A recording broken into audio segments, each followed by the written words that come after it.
Well, over to you guys. What is it you want to talk about today?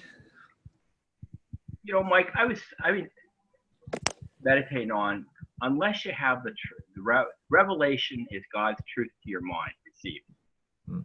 And so, for example, at the point you accept Christ, and he puts in the nine-strand cord goes in the dance floor of your heart, the strength, the spiritual light in your DNA, you're married to him. You're one with him. And you're also married to Father. Because if you're married to Jesus, you have to be married to him.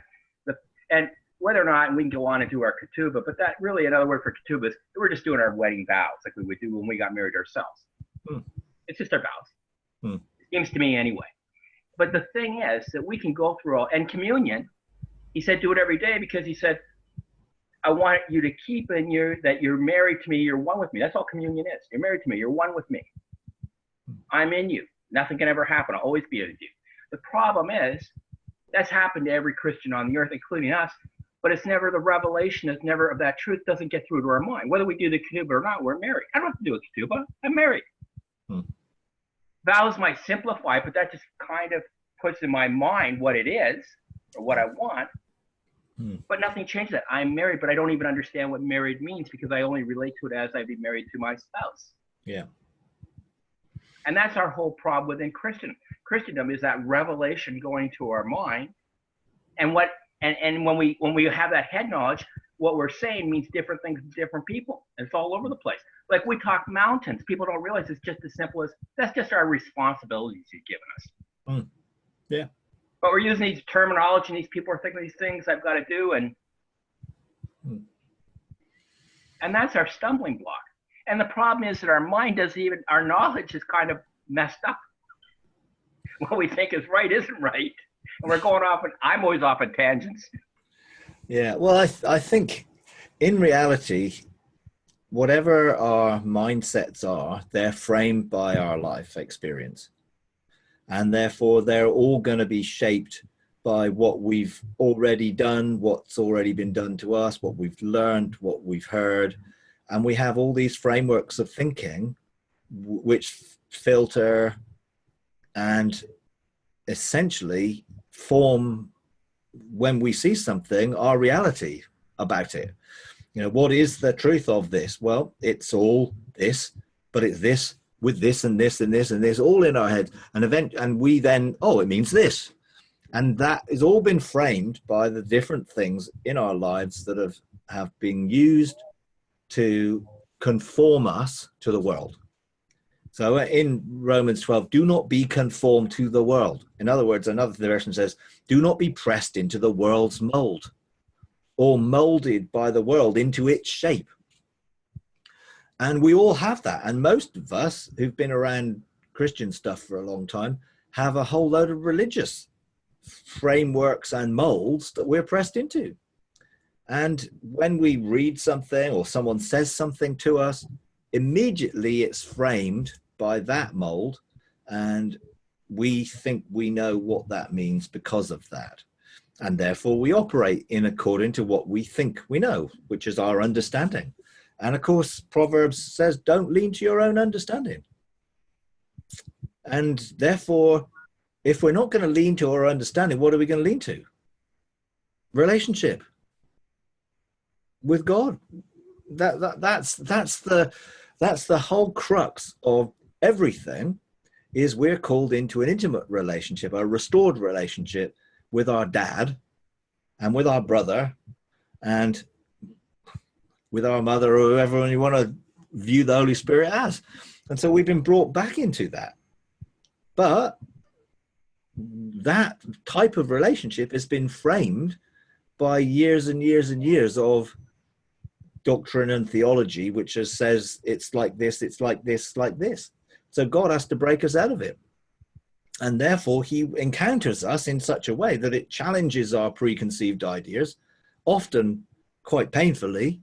So we'll realize that he's not really like that. And what we thought isn't really like that. And therefore, hey, let's just hang out with him every day.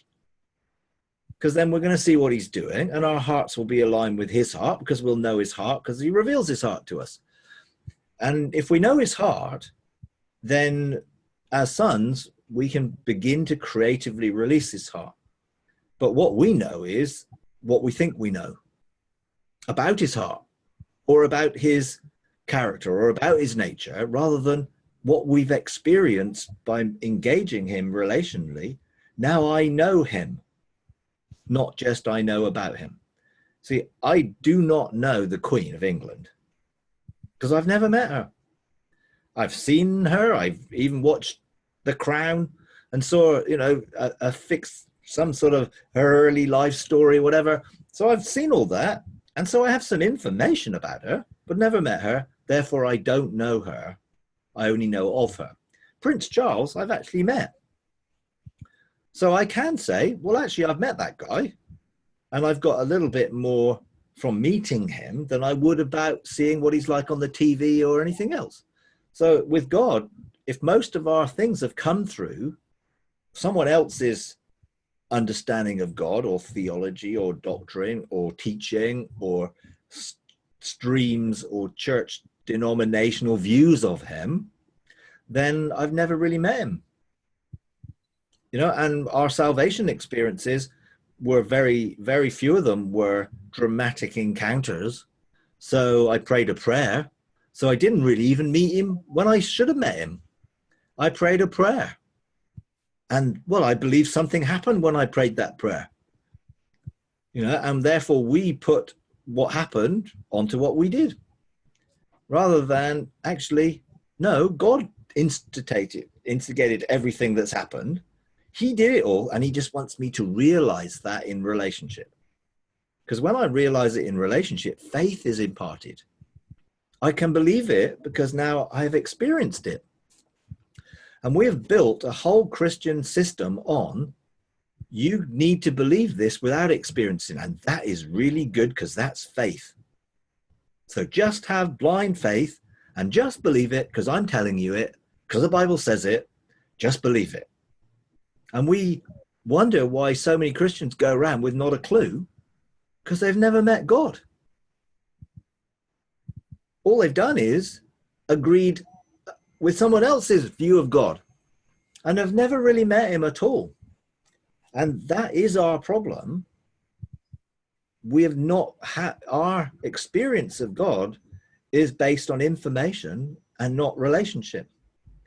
And so all those ideas about what God was like, whether he was an angry God or whether he was going to do this or whether he was going to do that or what he was like, are based not having met him.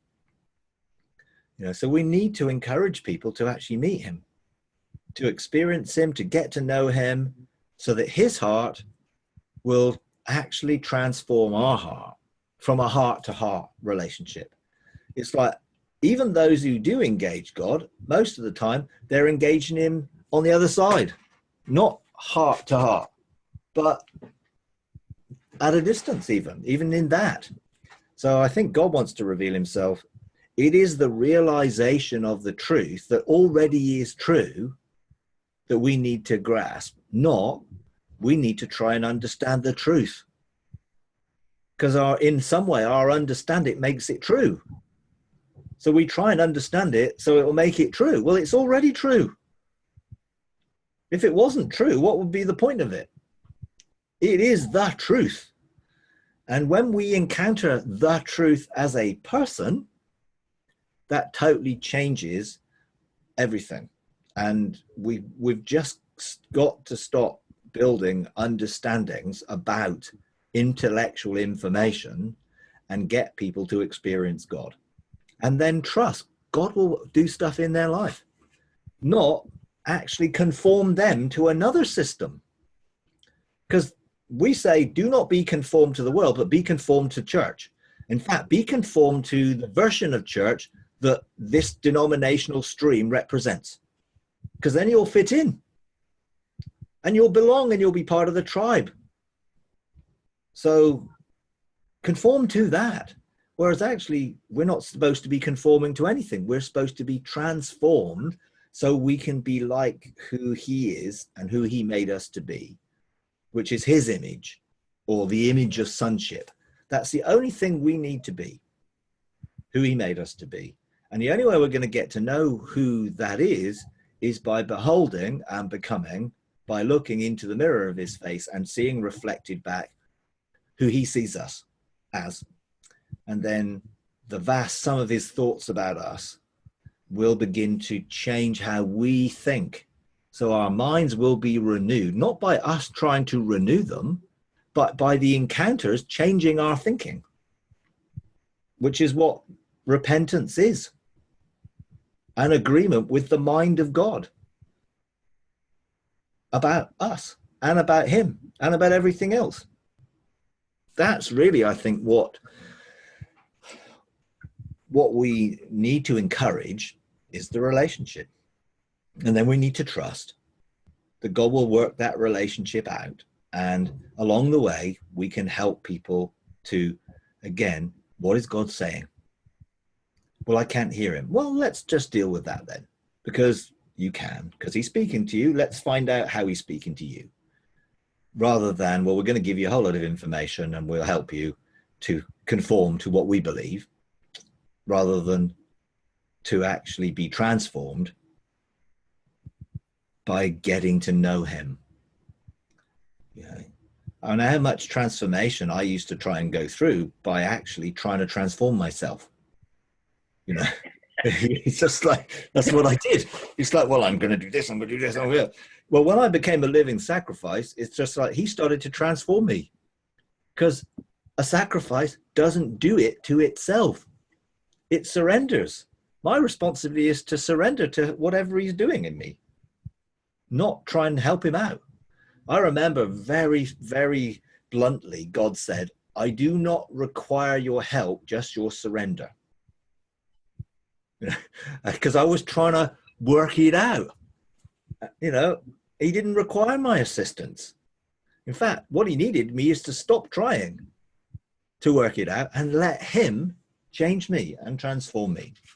So I do think that is such an important thing that is so obvious when you start finding people, you know, criticizing and throwing things around, that they just don't know God. You know, and I feel sorry for them. You know, it's like, and I really do, you know, those who are, you know, this hard line, heavy duty, you know, judgmental God, I just feel so sorry that people just don't know the loving God, you know, and their presentation of that God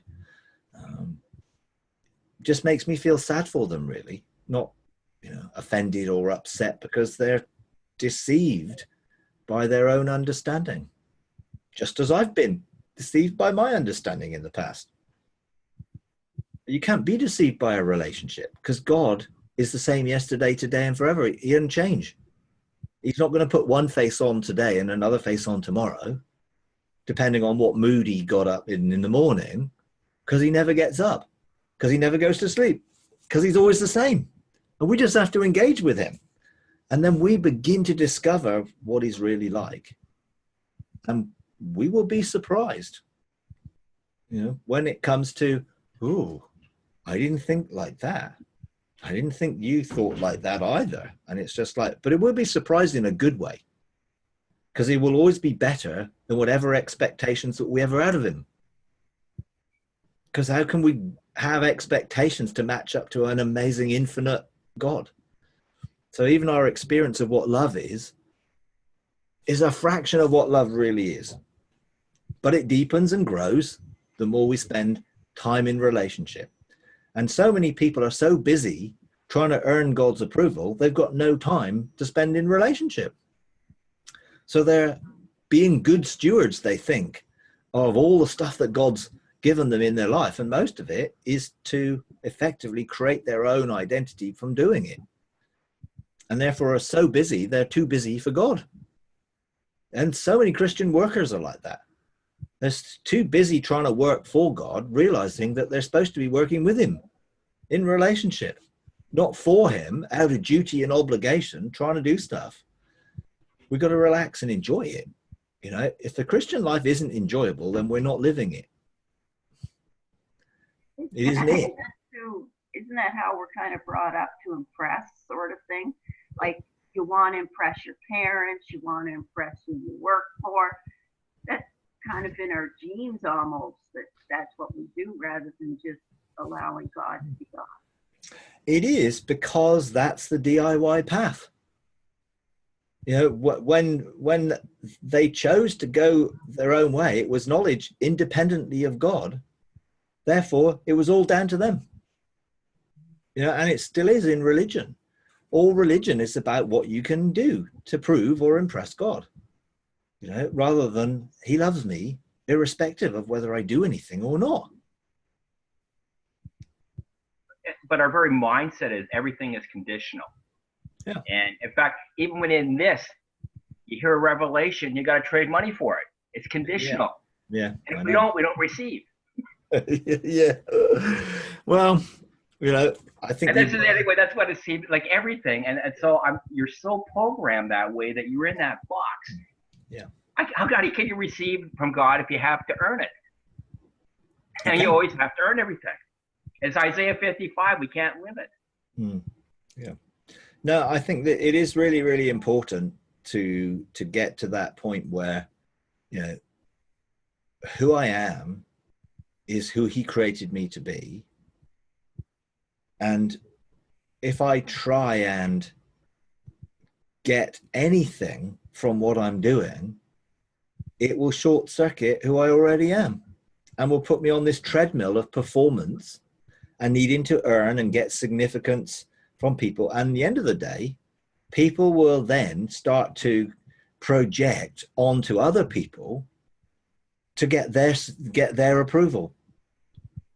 You know, and if you're in any leadership position, you've got to be so careful that people aren't looking for your approval and not being honest and real, because they project, you know, and I don't need God's approval. He approves. I just need to realize that he approves. If I'm trying to get his approval, then I'm doing something to get it. It already is given to me because I'm his son. This is my beloved son in whom I'm well pleased. Well, what did he do to please you? Nothing. I'm pleased in him because he's my son. And I think that's why it was so significant that it came at the beginning of his ministry before he did anything. You know, because that short circuits well, Jesus did this, this, and this, and this, and that's why God was pleased with him. No, God was pleased with him because he's pleased with him because he's his son. He's pleased with us because we're his children. We don't have to do anything to earn his approval or his affection or his affirmation or to be significant. Because why would I be significant? Because of something I've done to make myself significant, or because I'm a son of God? What more significant could there be than being a son of God? You know, and a co-heir with him. I mean, that is significant, but I don't have to earn it. I just have to be it. You know? But our whole problem is, even all the way through school, everything is graded on performance. Yep. And so I then read the Bible and it's graded on my use of my talents and the return that I get on that. So I get on that treadmill. I'm not using the talents I've got because I'm certainly not getting 100-fold return. Yeah, but you see, in the parable of the talents, you get the difference between the two mindsets. One is they know God or they know the master, therefore they just have to be themselves. The other one is, oh, you reap where you sow. I'm afraid of you. Therefore, I'm going to have to perform because I'm afraid of you. It was nothing to do with earning anything. It was to do with being. And the others were just being who God made them to be.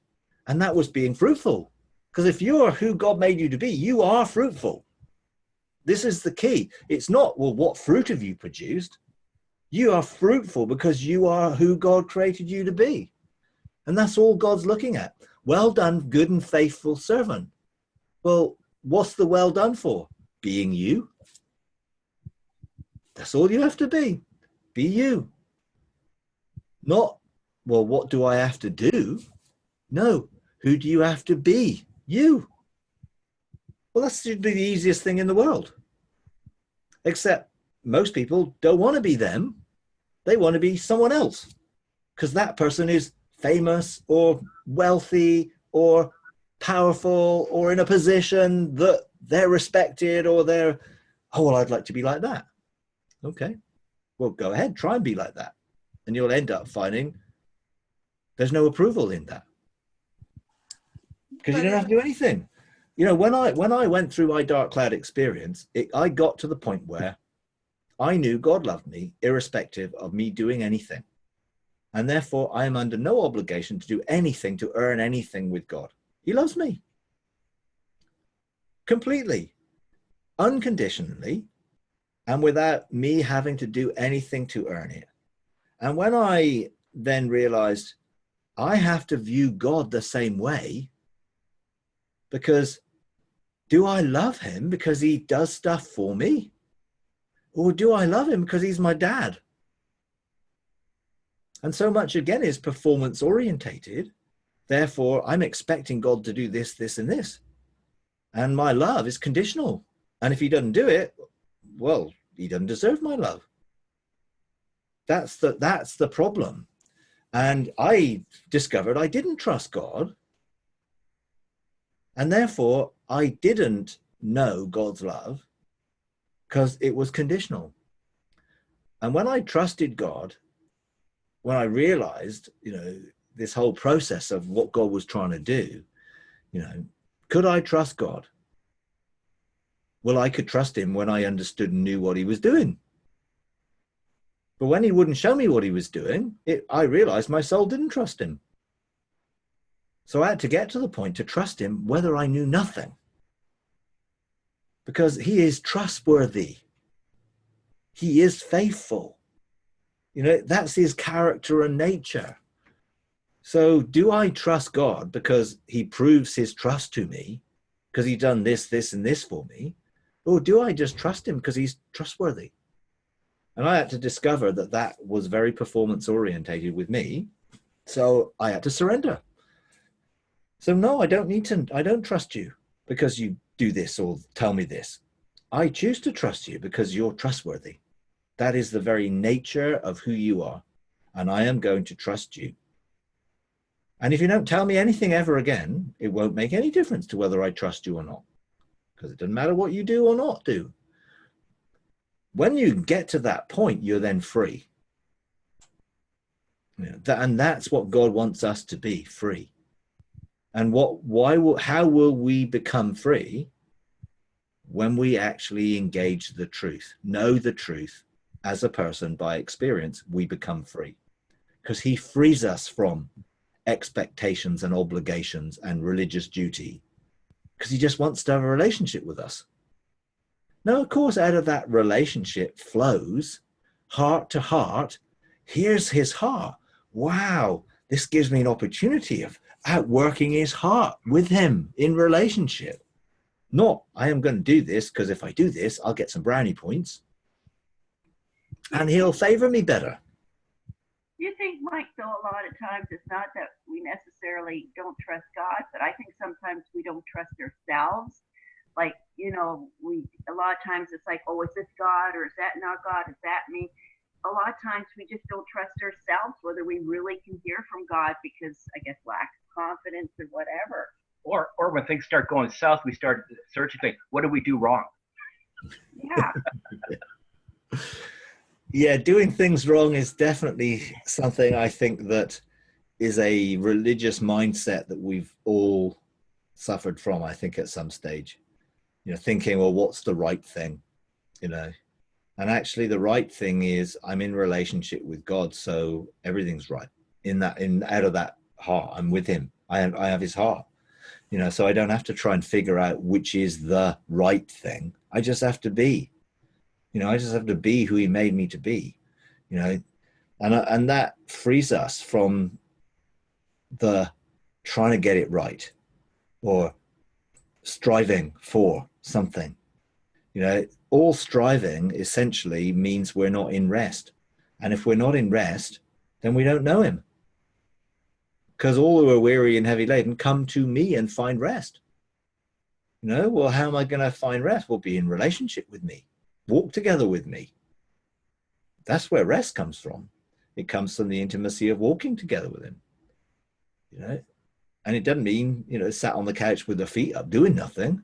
It just means whatever I do, I'm doing it with him, not independently of him, or in some way trying to do this for something with him, which is what a lot of religious duty is.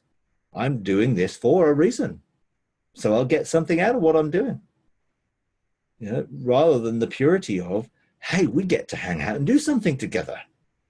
Isn't that awesome? We get to hang out with God and outwork things in his creation together as father and sons.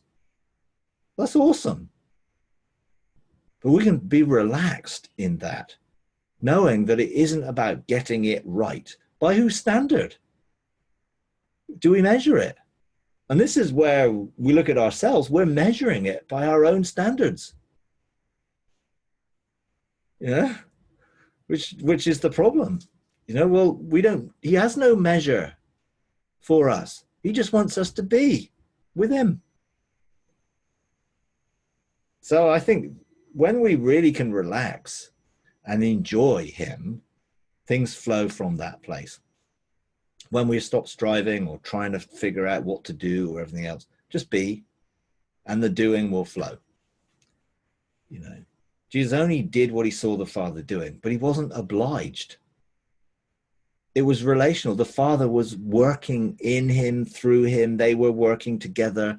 This was a relationship. It wasn't a set of instructions to follow every day. And if you didn't do it right, well, then you would have got it wrong. This was just, hey, let's walk together. Express your sonship, walking with me. Because I'm going to be overjoyed when I see you expressing your sonship. I mean, it's like, I don't know if any of your kids brought home pictures from school when they were really little, kindergarten type age. And they were like, oh, look at this lion. And I'm looking at it thinking like, I don't see a lion in there, but isn't that wonderful? What a lovely picture. Isn't it so great that you did that? I mean, it looked like a whole load of squiggles on the page. But for them, it was a lion. Now, is God going to be any less than we would be for our own children? No. So when we make a whole load of scriggles and say, hey, God, look at this, he's like, oh, isn't that awesome? It's like how creative you are.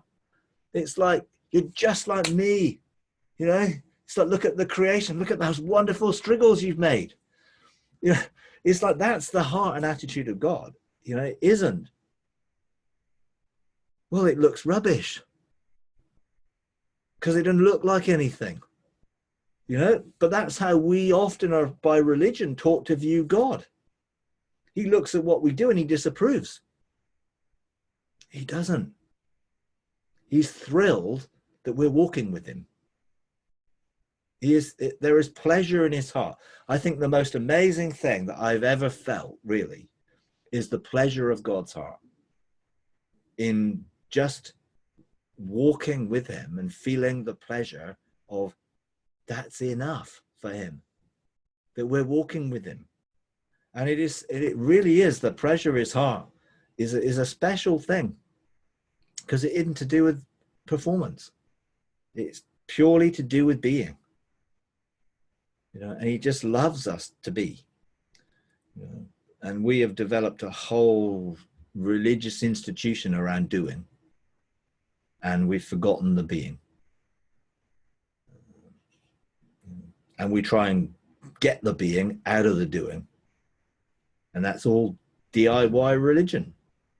It's do it yourself, and hope God will approve.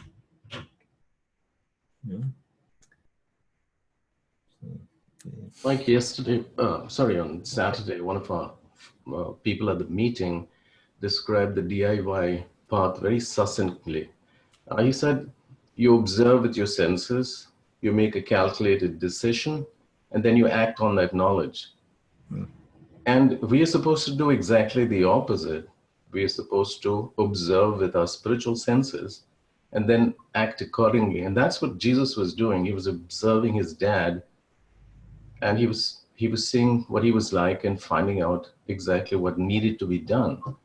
And that's where we get our identity, actually observing our Father. And most of the people haven't even touched that little, the most important thing for them, whereby they get their identity, is actually observing their Father. Yeah. So everybody looks around, they gather sufficient knowledge, and that's where we get our identity from. And that's such a terrible thing. The whole world is in turmoil because of they don't know who they are. True. You know, and it's not just getting the knowledge, it's then using our understanding to figure out what it is that we've got and coming up with a whole load of wild and wacky things that are not true, you know, unfortunately.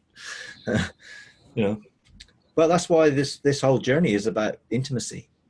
It's about being called into intimacy of relationship, to enjoy it.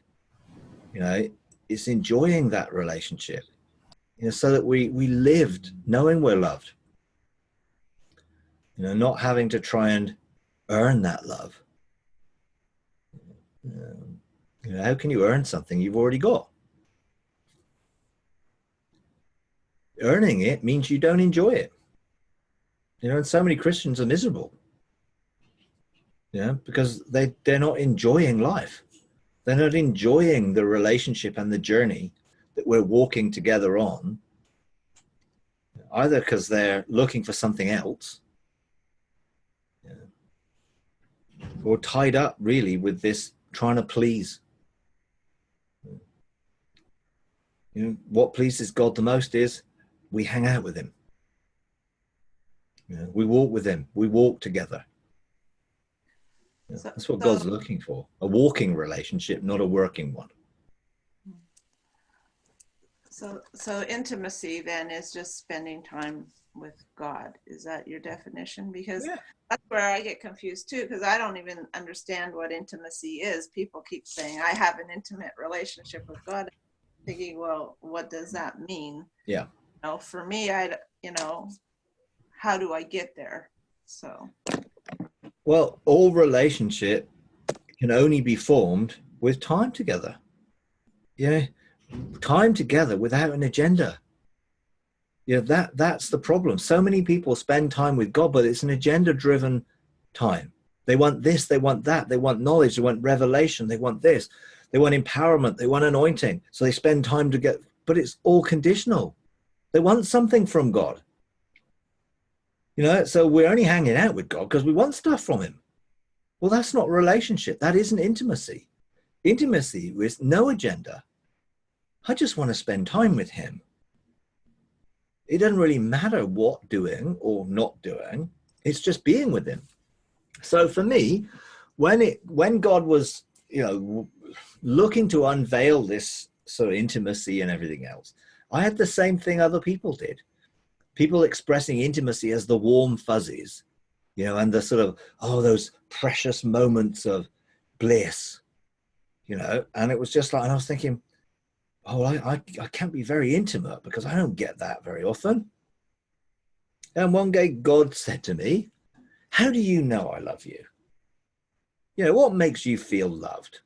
You know, so I'm like, okay, being set up here.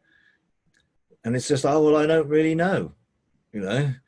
So it's like, okay, well, how's about this? What about your love languages? And my love language towards God is just quality time. And so just being with him makes me feel loved. You don't have to do anything for me to feel loved. I just need to be with him. And so when we're talking and he's sharing his heart, and it's just like, this is just filling my love tank to overflowing because I can live loved. Then life takes on a different perspective. And intimacy, the word will depend on what that word has been portrayed. So if you come from the soaking movement, then intimacy will be that sort of soaking or wonderful, intense presence of God. And that's what you'll think as intimate. And that might be intimate for you, but it might not be for somebody else. For someone else, that would be irrelevant. You know, and I remember, you know, when we first got married many years ago now, it was like, you know, my natural love language is physical affection, and my wife's is words of affirmation. So I showered on her physical affection, and she showered on me words of affirmation. Didn't mean a thing. Irrelevant. Just went totally over my head. Because it doesn't actually mean anything to me. Physical affection to her didn't mean anything. So I'm giving her what I wanted, and she was giving me what she wanted, rather than giving each other what we both could give. And, you know, when it comes to my love language with God, just spending time with him is it. Now, it might be for others different. I don't know. But I think the key is not to have an agenda. Because as soon as you put an agenda on it, you are putting your expectation on God. So if it's like, well, if God gives me gifts, then I feel loved, I think that's agenda driven. And I think, does he want to give us gifts? Of course he does, because he's a giving God. But I think we've just got to be careful that in all the intimacy and relationships that we, again, don't tie it back to the performance, his performance. Because if I put an agenda and an expectation on God for him to meet my need, I will look for him to meet it in the way which is my own understanding again, rather than trusting that he will be everything to me that I would ever need. And of course he meets all my needs, because he desires to meet my need. But what is that need? To be loved.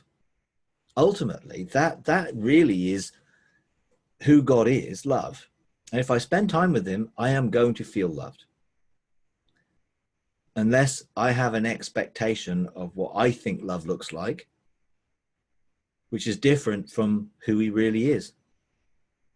So I think, you know, I would even hesitate with the whole love languages thing to say that we all got different love languages. I think we just should have the simplicity of being in the presence of God should be all we need to feel loved and to feel accepted and to feel valuable and worthy and everything like that, because that's what he will impart to us in relationship. And he might say nice words to us sometimes, and sometimes he might give us some warm fuzzy feelings, and sometimes he might just be with us and share with us. And I think he will, of course, love us in the fullest possible way, you know. And if we just trust him and be with him, then I think we'll find that we will feel loved, you know. But as soon as we agenderize it, it becomes performance. You know, that's the problem, you know. And I think as soon as, if we look at other people and try and be like them, then we're not being us, you know. I think sometimes we can overanalyze a lot of these things. Let's just be. Let's just enjoy being, you know. Then we don't have to try and figure it all out. I just have to be. And I'm being with I am, you know.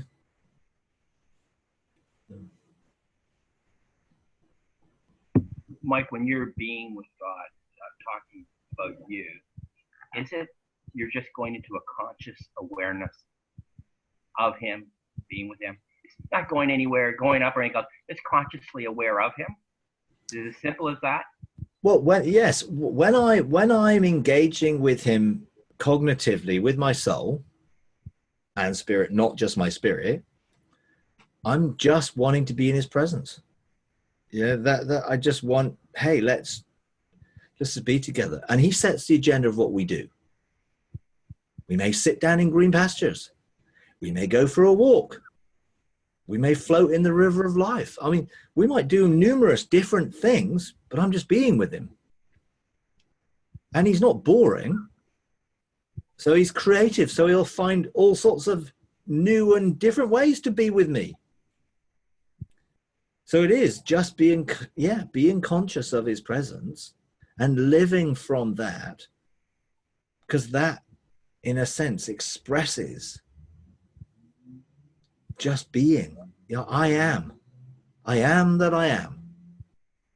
You know, and we have these wonderful statements, you know, I am, and he's in us. So he wants us to be in him, and he wants to be in us. So we have this complete, how can you get more intimate than that? You know? But it is the relaxing and the enjoying it without the, you know, my times with God over the years ago, used to be, I would come, I'd read the Bible, hope he might say something. And then I would then give him a list of things I wanted him to do for me and for other people. That was it. Here's my prayer list. Monday, here's my prayer list. Tuesday, here's my other next prayer list. Here's my Wednesday, here's my other prayer list. And it wasn't all selfish stuff. It was praying for other people or praying for missionaries in this country. And I had this, that, I mean, but it was just formulaic. There was no, hey, let's spend time together and inspire me. You know, it was just, here's my relationship with God. There was no relationship. In reality, there was no relationship in that.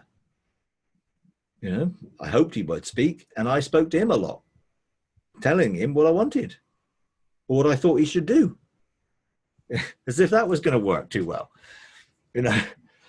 But that was the only thing I knew, you know, because then I discovered worship, and when I sing to God in a particular way, that makes me feel good, and I sense something good in that. You know, so I then started to do that to experience God. But again, was it based on all my experiences? Was I doing it for the experience I got out of it? Was there a purity of heart in me doing it, or was I being selfish? If I do this, then I'll feel good. And there's probably a mixture in it, and there probably was a mixture in it. You know, because any agenda carries with it an expectation. And it's very, very little movement from an expectation to an obligation. And as soon as I'm operating in obligation, then there's no life in it. There's no joy in it. There's no peace in it. There's no love in it. There's just obligation. You know, and it doesn't take an awful lot.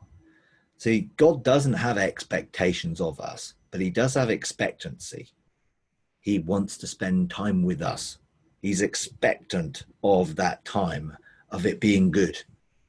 You taste and see that God is good. You know, there is a stream flowing from the throne of God that makes glad our hearts. Let's just enjoy that. Let's just enjoy being with him. Because I think that's what real intimacy is.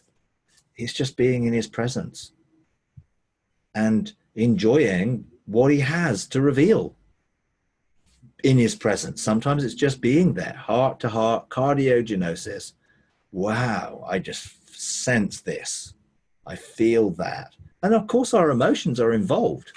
You know, he didn't want us to be robots. So, and we're all differently made, and we have different redemptive gifts, and we're wired differently. So there's a sense where we're all unique, but God's is able to engage us uniquely in the way that he specially made us to be. And that's what I love about him, you know, and he can do that for everybody all at the same time, you know, which is awesome. So what did you do with those lists, those prayer lists? Or you just, oh, this is years ago. I had this little book.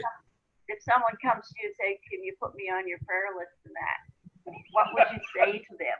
Now, yeah. I thought, well, go and hang out with God yourself. Yeah, I'm going okay. to pray for you. Oh my God, you were going to say, but I just wanted to know. It's just like,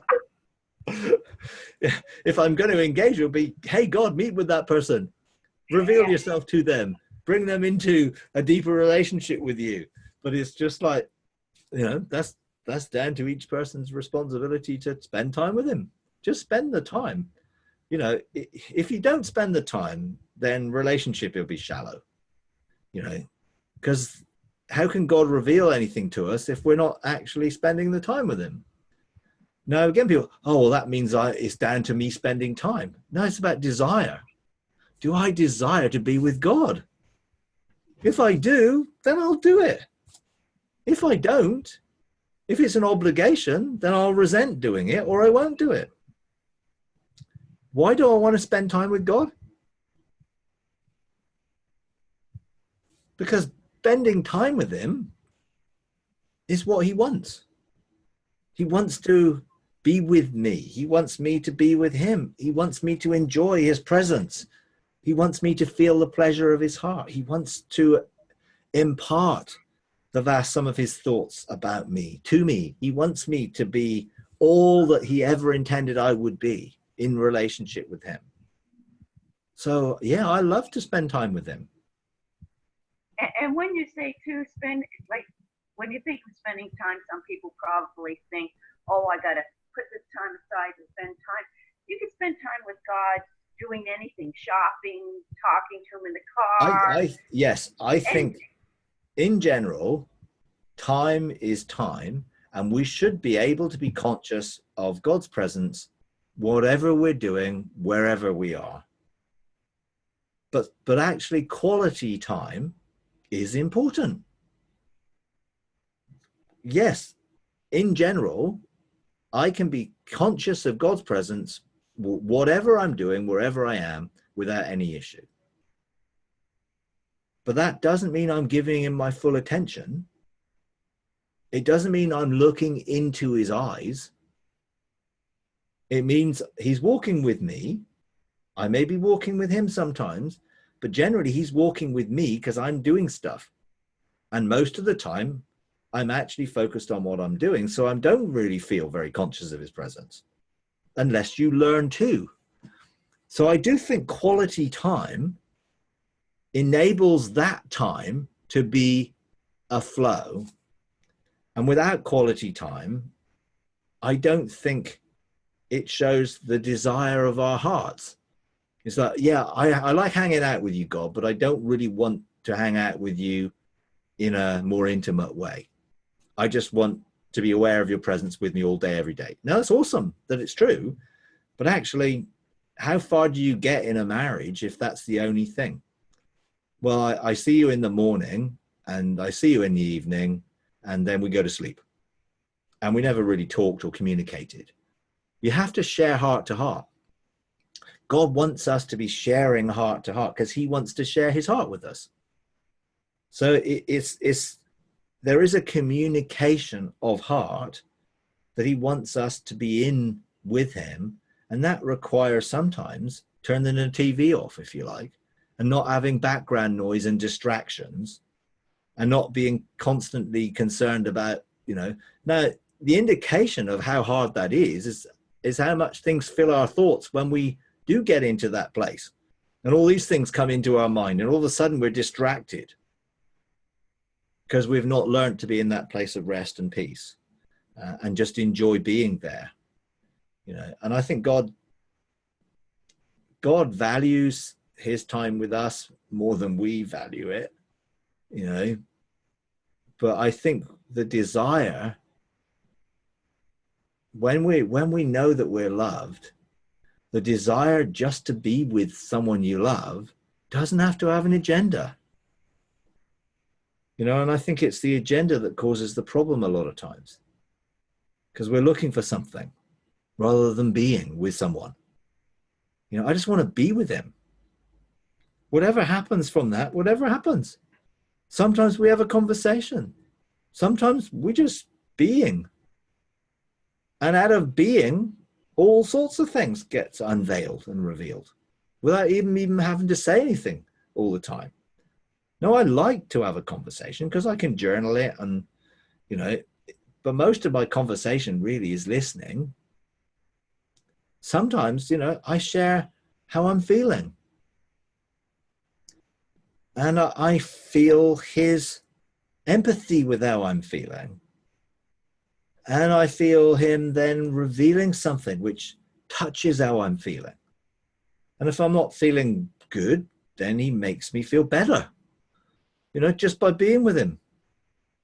Because I get his perspective, not even consciously most of the time, because my spirit is always with him, which is an awesome thing, because that is really what flows.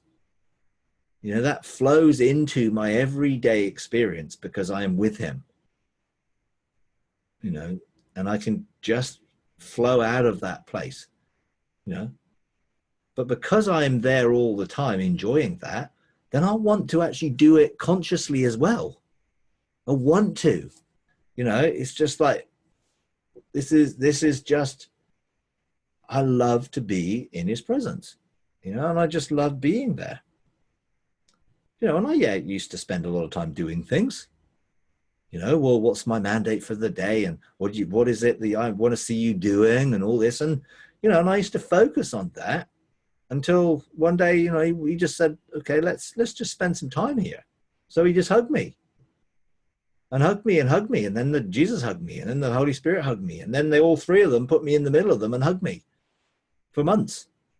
I learned more about their nature, character, who they were, who they are, what they're from that than anything else in my life, because it was imparted to my heart. I knew that I knew that I knew, because that was imparted as through the heart-to-heart hug that I got. I love going to the throne of grace because I can just sit on his lap and just feel the comforting rhythm of his heartbeat, and I can just offload. If there's anything I need or anything right now, I'm always doing stuff. So in a sense, there's always needs that I've got, I'm sort of got two conferences coming up, the sort of intensive thing and the other conference. Well, what am I supposed to do in 15, 25 sessions in those two things? Well, I don't want to do what I want to do. I want his heart. So I'll just go and, hey, I'm just going to hang out here. You know what I need. You know that I want your heart for these two conferences. So I'll just come and I'm just going to rest here with you. And he'll impart something to my heart. Then I'll sort of sit down and be like, oh, here's all the titles of all the subjects that he wants me to do. He didn't have to tell me in words. I just knew his heart. And therefore I just wrote down his heart because I just rested there. I didn't go there anxious or worried, oh no, what am I going to do if I come to the conference and I won't have anything to say? Well, I'll always have something to say. so I just want your heart. What is it you want me to impart, to encourage people with? And he unveils that. Like, that's huge. I think what you just said, at least hit me, is that whether you have a concern for one of your kids or anything else, it's not taking that need. It's going to the throne of grace where you go for your needs and just say, I want your heart for this. Yeah. It's a totally different way of looking at it. Rather than need, he needs this. I want your heart for this. And you really want his heart in everything. Yeah. Yeah, absolutely. And that puts you in alignment with him and your scroll. Yeah, totally. Because that heart to heart is the key. It's like, Jesus knew the Father's heart to heal. So he healed creatively out of the Father's heart. And effectively, the Father was outworking his heart through him and healing people through him because they were together. The Father in me does his works through me. Why? Because they had the same heart. There was no disagreement. There was no, oh, I better do the Father's will today, otherwise I'm going to be in trouble. It was like, this is the Father's heart. And I know his heart because I've spent time with him. He's in me. I'm in him. So even as simple as what Ruth talked about, intimacy, what is that? It's really going up to his throne and Ruth saying to him or someone else, I want your heart for what intimacy with you is. Yeah, absolutely. Rather than trying to figure out what intimacy is and trying to live it out with them. Yeah, absolutely. That's it. It's just resting and being. And if we can rest and be, everything will begin to come out of that. And we can relax. And that should always be my starting place. Yeah, it is for me. I mean, you know, I don't think about what I should be doing today. I just want to be with him. And then whatever flows out of that flows out of it. Because I'm confident that his heart will be expressed through me one way or another. If I'm with him, if I'm intimate with him, it will be an outflowing of that. So I don't have to be, oh, what should I be doing? I need to be doing this. I just have to be, you know, and that flows. Anyway, I better leave it there. I've got another meeting straight away.